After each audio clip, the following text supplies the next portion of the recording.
हमारी वीडियोस को देखने के बाद लाइक और सब्सक्राइब करना बिल्कुल ना भूलें। चाहे कितने भी बिगड़े हों हालात, दुआएं दुश्मनों की नहीं ली जाती। जब धूं धूं कर जल रहे हों घर, राय हवाओं की नहीं ली जाती। प्रधानमंत्री मोदी की डिजिटल सोच को नया मुकाम देने में अब भारत का चुनाव आयोग भी जुट गया है। इलेक्शन कमीशन अब इलेक्ट्रल इंफ्रास्ट्रक्चर को भी डिजिटल करने की मुहिम में जुट गया है। इससे लोगों को मतदान केंद्रों तक जाने की जहमत नहीं उठानी पड़ेगी।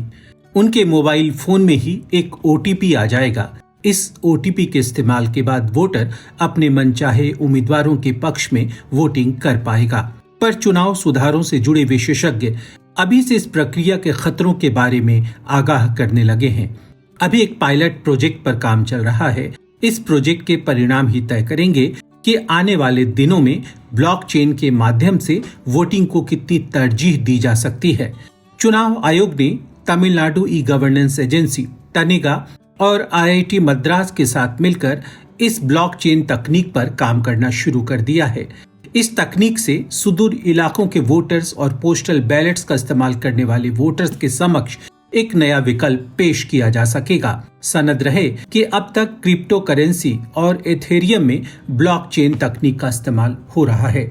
ब्लॉकचेन को सूचना का एक विस्तृत बही खाता कहा जा सकता है, जिसमें विभिन्न पीयर टू पीयर नेटवर्क पर अलग अलग नोड्स पर दोहराया जाता है और डाटा को संग्रहित किया जाता है। जब इस तकनीक के पायलट प्रोजेक्ट पर काम चल रहा हो तो चुनाव आयोग इसके लिए मतदान केंद्र भी स्थापित करना चाहता था। मसलन अगर बिहार में चुनाव हो रहे हैं तो महाराष्ट्र, खासकर मुंबई में रह रहे बिहारियों को एक मोबाइल OTP जाएगा और वो इस OTP का इस्तेमाल कर अपने नजदीक के मतदान केंद्र में वोट डाल सकता है।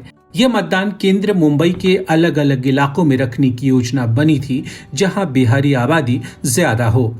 फिर नीति आयोग ने चुनाव आयोग को सुझाव दिया कि मतदान केंद्र बनाने की प्रक्रिया खासी खर्चीली है, सो क्यों ना इस पूरी वोटिंग प्रक्रिया को ही डिजिटल बना दिया जाए। पर इसमें दिक्कत यह आ रही थी, जिन लोगों के पास स्मार्टफोन की जगह फीचर्स फोन हैं, यानी कि बहुत पुराने फोन हैं, उनमें चेहरा पहचान की प्रक्रिया कैसे पूरी की जाएगी। इसके बाद ही चुनाव आयोग ने ब्लॉकचेन की प्रक्रिया को खंगालना शुरू कर दिया। ब्लॉकचेन तकनीक के आधार पर पहला चुनाव रूस में हुआ है।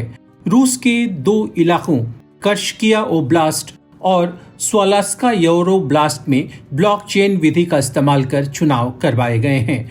चुनाव आयोग के मुख्यालय निर्वाचन आयोग के एक विंग में ब्लॉकचेन का बकायदा प्रकोष्ठ स्थापित कर दिया गया है। IIT और क्रेडा के विशेषज्ञों की टीम नियुक्ति का काम देख रही है। शॉर्टलिस्ट अभ्यर्थियों के 4 से 5 राउंड के इंटरव्यू भी हो चुके हैं और इस नए साल में जल्द ही ब्लॉकचेन के जानकारों की नियुक्तियों को हरी झंडी मिल जाएगी। तब जोर शोर से चुनाव आयोग इस डिजिटल वोटिंग के प्रारूप को अमली जामा पहनाने में जुट जाएगा। हमारी वीडियोस को देखने के बाद लाइक और सब्सक्राइब करना बिल्कुल ना भूलें।